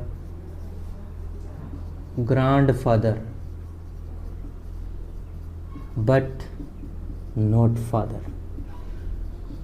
ये तीनों पॉइंट सर समझ में नहीं आ रहे, डिटेल में समझाओ। पार्थेनोजेनेसिस, हैप्लोडिप्लोइडिक सेक्स डिटर्मिनेशन और ये लाइन, ये तीनों के तीनों पॉइंट डिटेल में समझा दो सर। अभी समझा रहा हूँ, जल्दी से इसको नोट कर, इसको रफ करके पूरा डायग्रामेटिक पूरा समझाता हूँ कैसे होता है। हैप्लॉइड क्या होता है, डिप्लॉइड क्या होता है, ये भी समझाऊंगा तेरे को। हैप्लॉइड डिप्लॉइड नहीं पता तो वो भी बताऊँगा। जल्दी इसको लिख लिया तो मैं आगे बढ़ूँ, रफ कर दूँ भाई। तो देखिए इसको रफ करके आगे बढ़ते हैं। न्यूक्लियल फ्लाइट, पार्थेनोजेनेसिस, हैप्लोडिप्लोइडिक सेक्स डिटर्मिनेशन। अब पूरा डिटेल समझाता हूँ इसका कैसे। देखिए ये रफ ही कर देता हूँ पूरा मैं, और ये समझा देता हूँ आप सभी को कैसे होगा। देखिए तो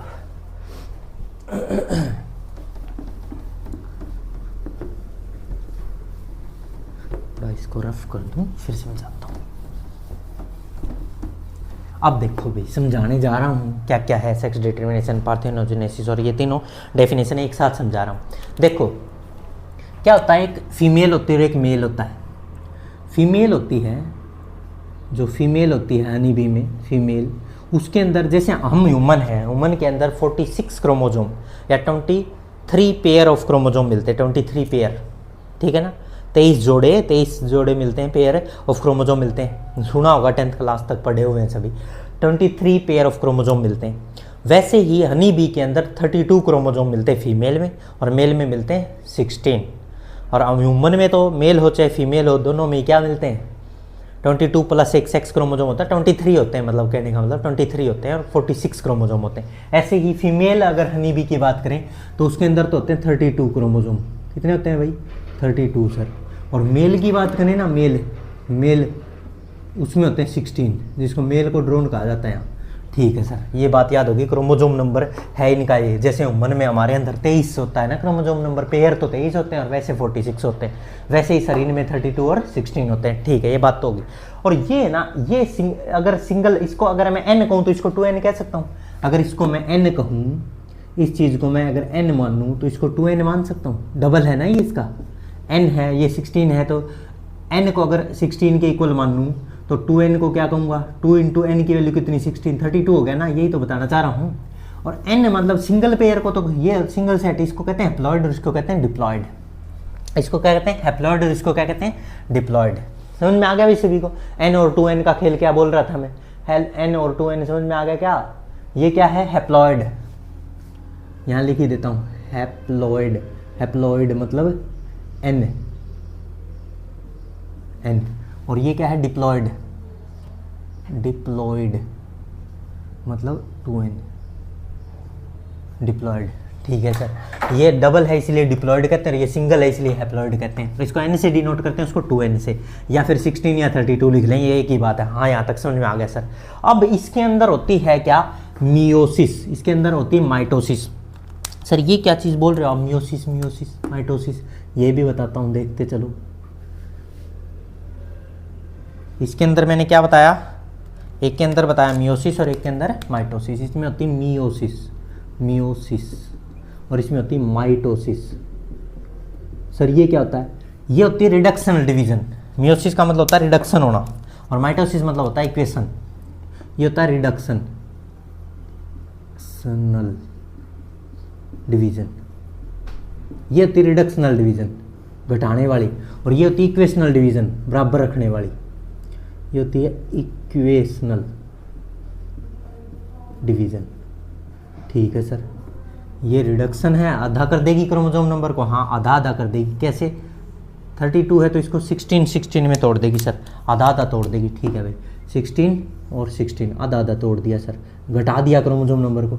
और ये तो बराबर रखेगी सर, आप ही कह रहे हो इक्वल रखेगी, हाँ इक्वल रखेगी। कितना रखेगी, 16 का 16 ही रखेगी।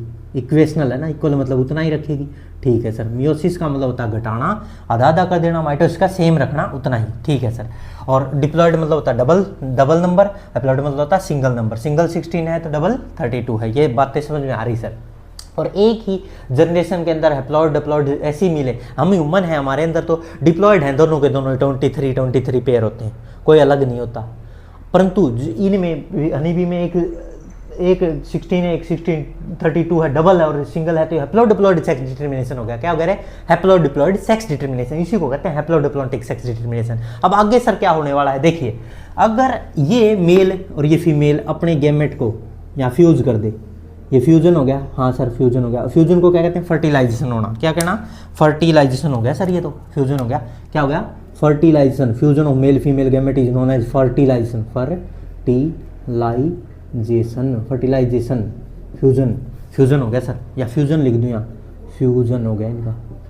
और फ्यूजन हो गए तो सर 16 मिलेंगे, फिर से 32 हो जाएंगे सर ये तो। हाँ, ये फिर से क्या हो जाएंगे? 32। और 32 वाला मेल होता है, फीमेल जल्दी बताओ रे। 32 वाली तो सर फीमेल होती है और 16 वाला होता है मेल, तो ये तो फीमेल बन जाएगी। हाँ, ये फीमेल बन जाएगी। क्या बन जाएगी? ये फीमेल। ठीक है सर। और ये सर इसमें होगी माइटोसिस, और ये ऐसा कैसा 16 रहेगा, इसके लिए फ्यूज होने के लिए बचा ही नहीं कोई, तो ये 16 का 16 रहेगा, तो सर फिर ये तो 16 रहेगा, तो मेल बनाया फीमेल, ये तो सर मेल बन गया। क्या बन गया? मेल। और मेल को कहते हैं ड्रोन। क्या कहते हैं मेल को? ड्रोन। ठीक है सर। मेल होता है वो ड्रोन होता है सर, मेल होता है वो क्या होता है? ड्रोन। ठीक है सर, यहाँ तक समझ में आ गया। अब आगे क्या होने वाला सर? फिर से इसमें मियोसिस होगी, इसमें माइटोसिस, क्योंकि फीमेल में मियोसिस होती है, मेल में माइटोसिस होती है। वही प्रोसेस फिर चलेगा। हाँ, फिर से चलेगा। देख फिर सर, इसमें तो होगी मियोसिस और इसमें होगी माइटोसिस, तो करवा दे फिर से। इसमें क्या करा दोगे? माइटोसिस। और इसमें क्या करा दोगे? मियोसिस। मियोसिस से सर ये 2 बन जाएंगे 16 के, और ये तो 16 से 16 ही रहेगा सर, क्योंकि इक्वेशनल डिवीजन होती है माइटोसिस मतलब इक्वल, और मियोसिस मतलब रिडक्शन आधा आधा। ये 16 हो जाएंगे सर। हाँ, यहाँ तक आ गया सर समझ में।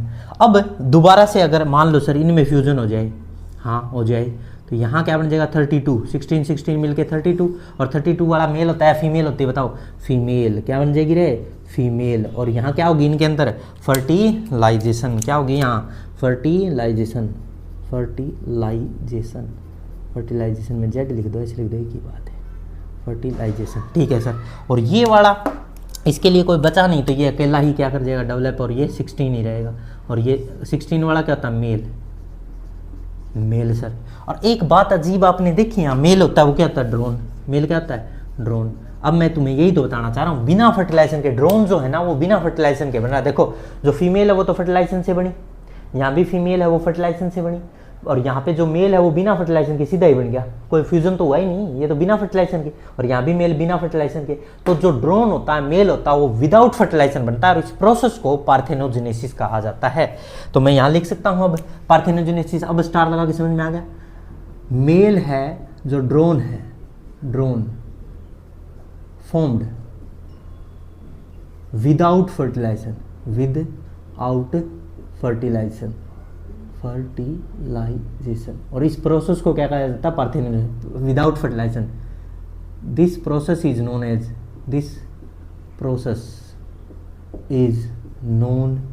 As parthenogenesis. अब समझ में आया भी पार्थेनोजेनेसिस क्या होता है? फर्टिलाइजेशन होता है मेल और फीमेल गैमेट का फ्यूजन, और बिना फ्यूजन के ही जो बन जाए मेल, और इसका एग्जांपल है ड्रोन, मेल बिना फर्टिलाइजेशन का बनता है, इसको पार्थेनोजेनेसिस कहते हैं। अब हैप्लोडिप्लॉन्टिक सेक्स डिटर्मिनेशन क्यों कहते थे, उसका भी स्टार लगा के पॉइंट लिख देता हूं।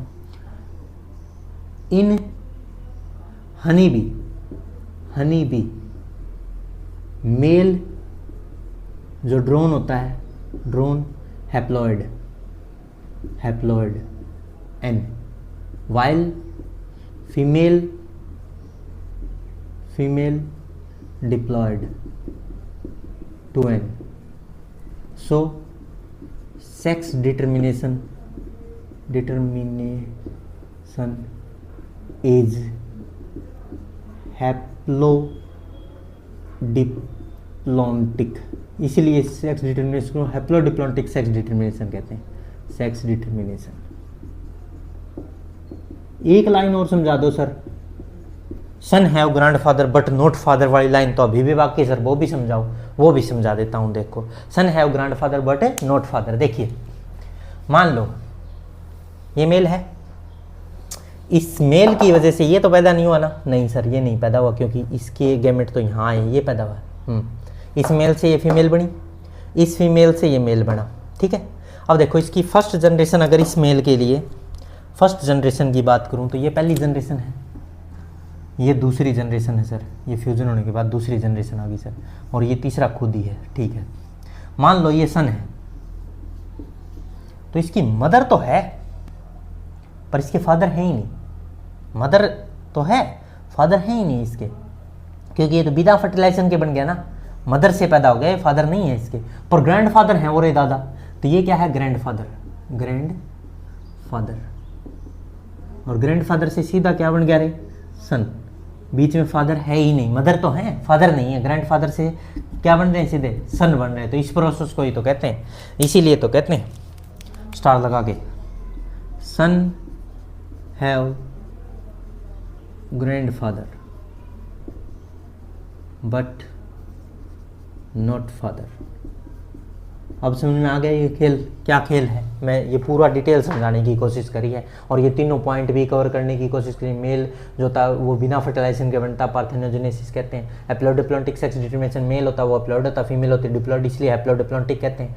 और ग्रैंडफादर से डायरेक्ट सन बनता है, बीच में फादर होता ही नहीं है, इसलिए इसको son have grandfather but not father कहा जाता है। यहाँ तक जल्दी नोट कर लिया जाए, फिर हनी बी में होने वाली डिजीज़ और हनी बी से मिलने वाले प्रोडक्ट्स वो सारी डिटेल पढ़ेंगे, जल्दी से इसको नोट करें। देखिए अगर इसको लिख चुके हो तो आगे बढ़ते हैं और बातें करते हैं। अब हमें जो हनी बी से क्या क्या प्रोडक्ट्स मिलते हैं, जैसे हनी मिलता है, वैक्स मिलता है और रॉयल जेली मिलता है, इनके बारे में चर्चाएं करते हैं। और डिजीज़ कौन कौन सी है हनी बी में आने वाली डिजीज़, इन सब पे चर्चाएं कर रहे हैं। तो देखिए स्टार्ट कर रहे हैं हम हनी प्रोडक्ट्स जो मिलते हैं हमें। हनी बी प्रोडक्ट्स की बात कर लेता हूँ। सबसे पहले एडिंग डाल दी जाए honey bee products, honey bee products.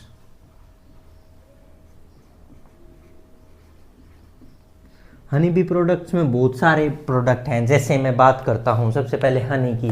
Honey एक न्यूट्रिशियस फूड है, न्यूट्रिशियस फूड जो कि मेडिसिनल प्रॉपर्टी रखता है, मेडिसिनल यूज होता है। शहद को खांसी की दवाई में, जैसे कि जी कफ सिरप में भी शहद का यूज़ किया जाता है, हनी का यूज़ किया जाता है। और हनी मेनली किस एरिया में ज़्यादा मिलता है सर, उस एरिया में मिलेगा जहाँ पे फ्लावरिंग बहुत ज़्यादा होगी। Honey production is possible in area which have more flowering, flowering जैसे फ्लावरिंग क्रॉप्स कौन कौन से होगी, मस्टर्ड, सनफ्लावर, और इनमें ज़्यादा चांसेस हैं हनी के कलेक्ट होने के। हनी प्रोडक्शन मैक्सिमम कौन से सीजन में होता है सर, स्प्रिंग सीजन में, ड्यू टू मोर फ्लावरिंग। और हनी को हार्वेस्ट कब करना चाहिए, फरवरी और मार्च में करना चाहिए। तो हनी के बारे में लिखे न्यूट्रिशियस फूड। सबसे पहला जो है वो आ रहा है हनी, सबसे पहले नंबर पे आया हनी। हनी के बारे में लिखेंगे न्यूट्रिशियस फूड है, क्या है, न्यूट्रिशियस फूड है, nutritious food with medicinal property,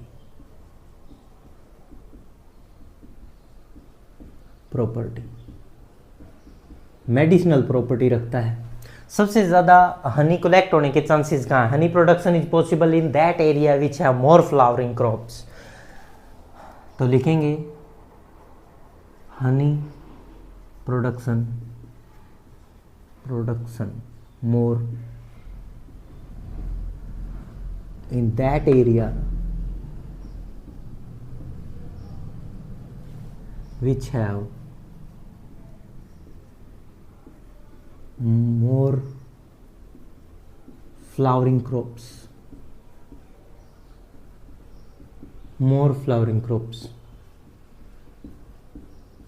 like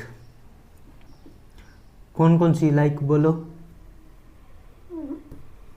mustard and sunflower, like mustard और सनफ्लावर।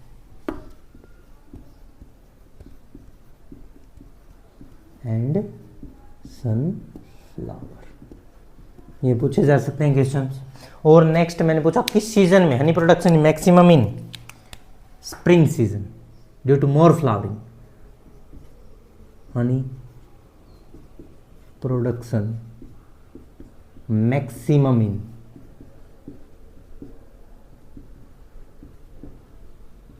इन स्प्रिंग सीजन।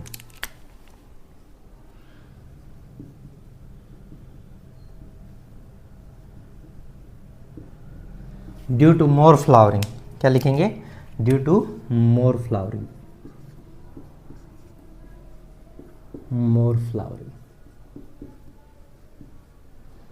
और नेक्स्ट पूछा जाए हार्वेस्ट कब किया जाता है? फरवरी और मार्च में हार्वेस्ट किया जाएगा, फरवरी और मार्च में।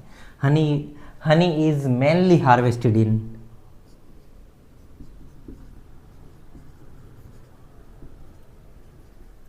mainly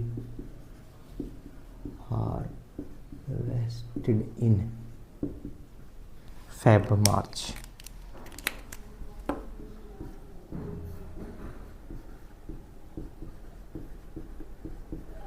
फेब और मार्च में हार्वेस्ट किया जाता है। ठीक है जी, हनी के बारे में ये सारी बातें होगी। हनी के बारे में एक अमेंडमेंट भी है। क्या है? अमेंडमेंट है। अमेंडमेंट मतलब होता है सुधार। सुधार क्या है सर? FSSAI, FSSAI मतलब food safety and standard authority of India ने ये कहा कि जो शहद तुम रॉ मटेरियल के रूप में पहली बार लाते हो तो उसमें 20% वाटर होता है, 20% मोर देन 20% मॉइस्चर मिलता है, और उस मॉइस्चर को अब रिड्यूस करना पड़ेगा, और रिड्यूस करने के बाद वो नेचुरल नहीं रहेगा, उसको हम क्या नहीं लिख सकते? प्योर हनी नहीं लिख सकते। इसी को सुधार कहा गया, अमेंडमेंट कहा गया।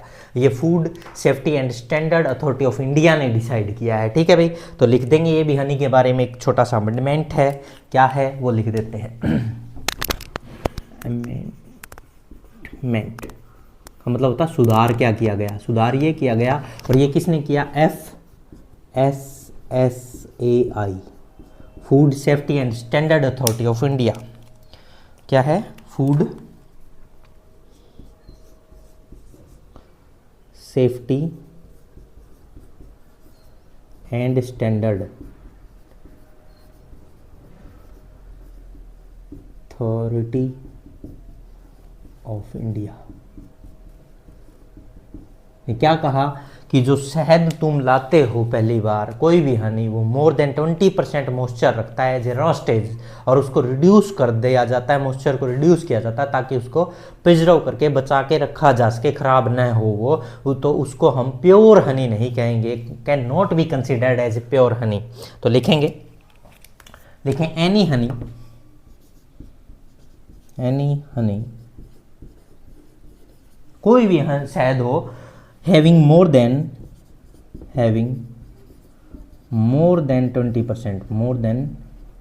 20% moisture in their raw stage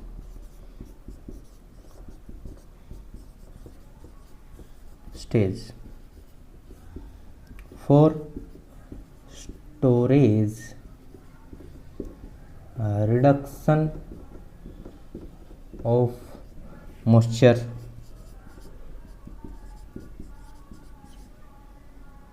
moisture को रिड्यूस करना पड़ेगा, रिडक्शन ऑफ मॉइस्चर नेसेसरी होता है।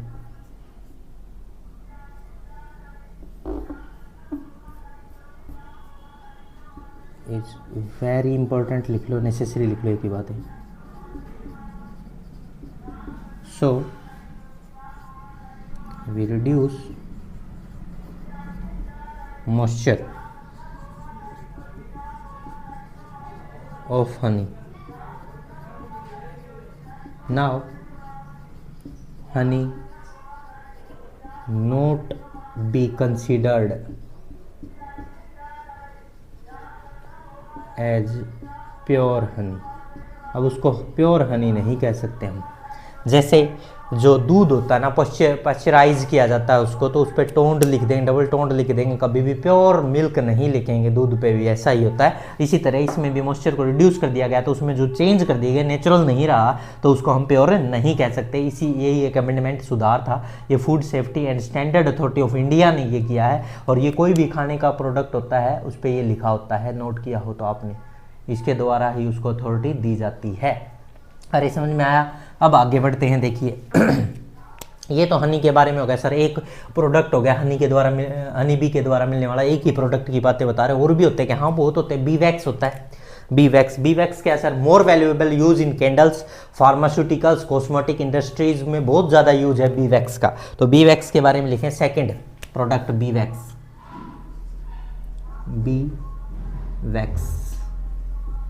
मोर वैल्यूएबल प्रोडक्ट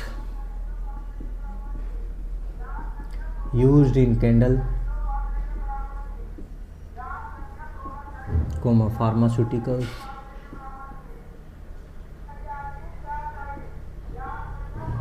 फार्मास्यूटिकल्स में यूज होता है, फार्मास्यूटिकल्स एंड, और कहाँ यूज होता है बताओ, फार्मास्यूटिकल्स एंड कॉस्मेटिक इंडस्ट्री में भी यूज होता है, कॉस्मेटिक इंडस्ट्री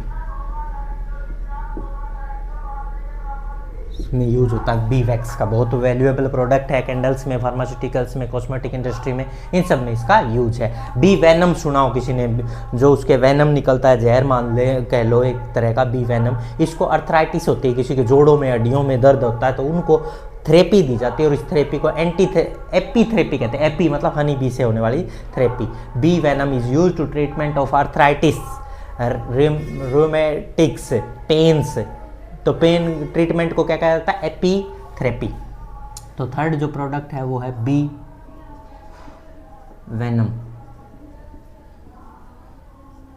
बी वेनम इसका क्या यूज किया जाता है बताओ, use to treatment of arthritis, जोड़ों में दर्द, हड्डियों में दर्द, use to treatment of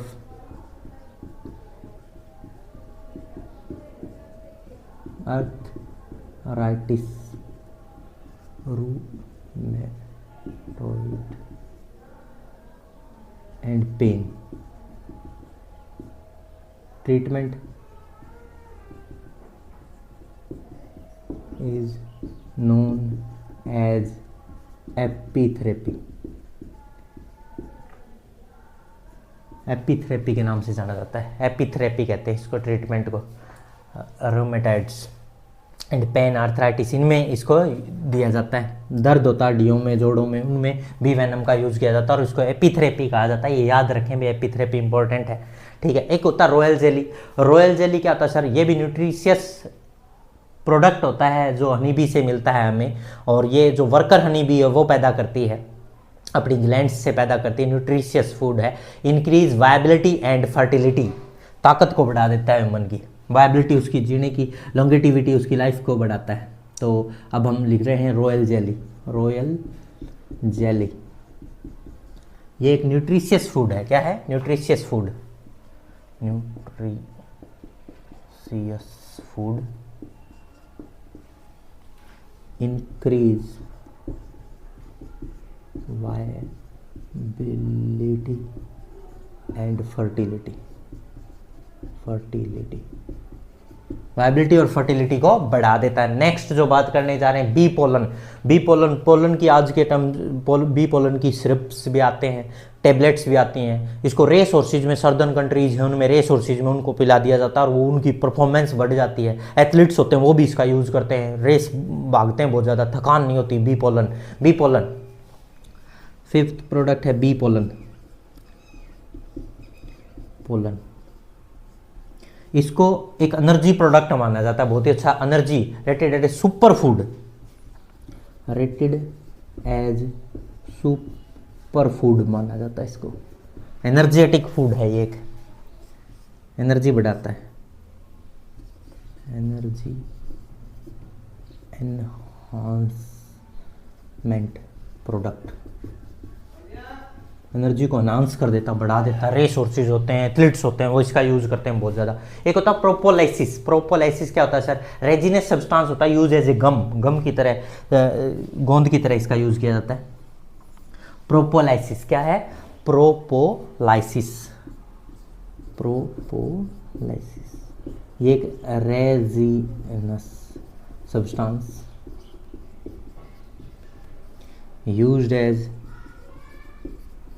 gum, गम की तरह इसका यूज किया जाता है। सेवंथ है honey and hive products, honey and hive products. Seventh लिखिए, हनी एंड हाइव प्रोडक्ट। ये क्या होते हैं sir, honey and hive product क्या होते हैं, ये एनर्जी, इनकम का सोर्स होते हैं, जो source of income to the farmer family, जो फार्म लगाता है, एपीकल्चर करता है, उसको हनी से मिलने वाला, हनी के जो हाइव होता है उससे या हनी से मिलने वाली इनकम के बारे में बताता है। Source of income to the farm, source of income, source of income होता है किसके लिए?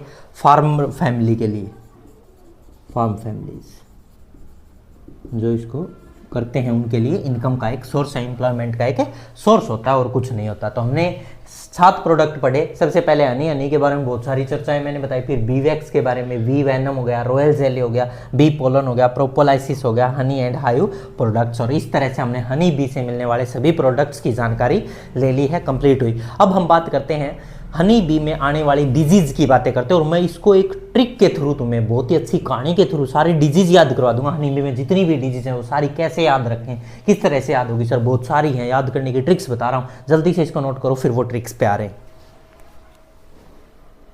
अगर ये लिख चुके हैं तो देखना इधर, हनी बी प्रोडक्ट्स के बाद अब हनी बी में होने वाली डिजीज कौन कौन सी हैं वो देखें। हनी बी में कौन कौन सी डिजीज और क्या क्या पेस्ट जो उसको अफेक्ट करेंगी, उनको मारती हैं, हनी बी को नुकसान पहुंचाती हैं, वो वाली पेस्ट और डिजीज कौन कौन सी है देखिए ज़रा। अभी रफ कर देता हूँ और लिखता हूँ देखिए, तो देखिए disease of honey bee. Disease of honey bee याद करते हैं, किस तरीके से याद करवाता हूँ, देखिए ट्रिक्स है हमारे पास। सबसे पहले तो मैं बता देता हूँ कौन कौन सी डिजीज हैं। साइड डिजीज है वो वायरस की वजह से फैलती है, डिफॉर्मिंग विंग्स है वो वायरल है, क्रोनिक बी पैरालाइसिस है वो भी वायरल है, स्टोन डिजीज है वो फंगल है, चाक ब्रूड डिजीज है वो फंगल है, ब्रूड चाक ब्रूड इन्फेक्टेड मटेरियल से होती है, नोसीमा प्रोटोजोन से होती है, अमेरिकन फॉल ब्रीड और यूरोपियन फॉल ब्रीड है बैक्टीरिया से होती है, बैक्टीरियल डिजीज है। इनको याद कैसे रखें सर? बहुत ज़्यादा हैं ये, तो कैसे याद रखवाओगे? तो इनके लिए मैंने एक कहानी बना दी, इसको याद रखो, सारी याद हो जाएंगी, कोई प्रॉब्लम ही नहीं आने वाली। देखो भाई, स्टोरी मधुमक्खी की है, मधुमक्खी की डिजीज है हनी बी की। तो एक मधुमक्खी थी, वह समुंदर पर उड़ रही, समुंदर मतलब साय से याद रखेंगे, सी नहीं है साय है, फिर भी याद रखेंगे समुंदर से। वहाँ वायरस फैला हुआ, समुद्र में क्या फैला हुआ? साइड डिजीज मतलब वायरल, वायरस फैला हुआ था। वायरस के कारण पंख टूट गए, पंख मतलब डिफॉर्मिंग विंग्स, वायरस के कारण। तो डिफॉर्मिंग विंग्स भी किसके कारण? वायरस के कारण पंख टूट गए। और पैरालाइसिस हो गया, तो पैरालाइसिस भी किसकी? वायरल है। क्रोनिक बी पैरालाइसिस भी कौन सी है? वायरल है। ठीक है जी, ये 3 तो याद होगी। आपने कहा समुद्र के ऊपर उड़ रही थी सी डिजीज, वहाँ वायरस फैला तो वायरल होगी सर। पंख टूट गए तो डिफॉर्मिंग विंग्स भी वायरल होगी सर। क्रोनिक पैरालाइसिस हो गया मतलब वायरल, वायरस के कारण पैरालाइसिस हो गया, ये भी याद होगी, क्रोनिक बी पैरालाइसिस सर।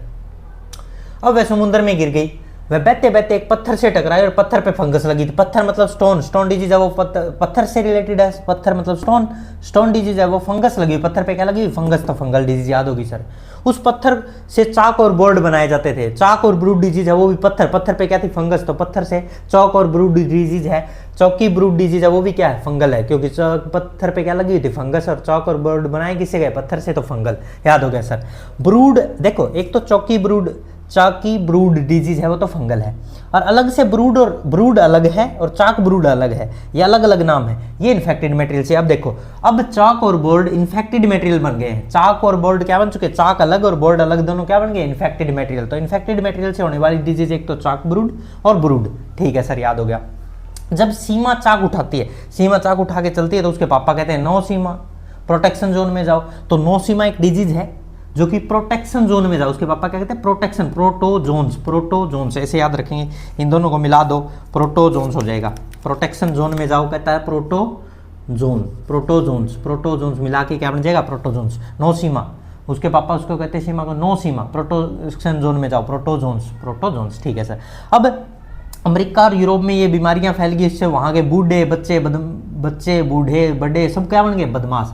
तो बी बूढ़े बड़े, बी बच्चे, बी बदमाश, बी मतलब बैक्टीरियल की बात है। अमेरिका और यूरोप से जो रिलेटेड डिजीज बनेगी, अमेरिकन फॉल ब्रीड और यूरोपियन फॉल ब्रीड है वो बैक्टीरियल डिजीज है, ऐसे याद रख लेंगे पूरी डिजीज की कहानी याद रखें। एक समुद्र के ऊपर मक्खी उड़ रही थी, मधुमक्खी उड़ रही थी, समुद्र साइड डिजीज, वहाँ वायरस फैला हुआ था, वायरस के कारण पंख टूट गए और पैरालाइसिस हो गया, तो वायरल 3 होगी। स्टोन से जाके टकराई, बहते हुए पत्थर में टकराई, पत्थर पे क्या लगी थी? फंगस। चाक और बोर्ड किसके बनाए जाते थे? उस पत्थर के बनाए जाते जिस पे फंगस लगी थी। चाक और बोर्ड एक इन्फेक्टेड मटेरियल बन चुके थे। सीमा से उसके पापा कहते हैं नो सीमा, प्रोटेक्शन जोन में जाओ, चौक मत उठाओ। ठीक है। अब अमेरिका और यूरोप के सारे बच्चे बूढ़े बदमाश हो चुके हैं, बी मतलब बैक्टीरियल से रिलेटेड, बी बूढ़े बड़े बूझे बच्चे बदमाश हो चुके हैं, बी मतलब बैक्टीरियल, तो याद रह जाएगा। और एक और क्वेश्चन बहुत ज्यादा पूछा जा रहा है, पेस्ट, तो ये भी बता ही देता हूं, paste of honey bee, pests of honey bee, of honey bee, honey bee में होने वाली पेस्ट कौन कौन सी हैं? फर्स्ट नंबर पे याद रख लेंगे, पेस्ट मतलब जो हनी बी को नुकसान पहुंचाने वाले इंसेक्ट हैं वो कौन कौन से? वैक्स मोथ होगी, ठीक है सर। दूसरा आंट्स होगी, चींटियाँ, ये भी नुकसान पहुंचाती है हनी बी को। वास्प होगी, ततई है जिसको कहते हैं वास्प, ये मार देते हैं इनको हनी बी को।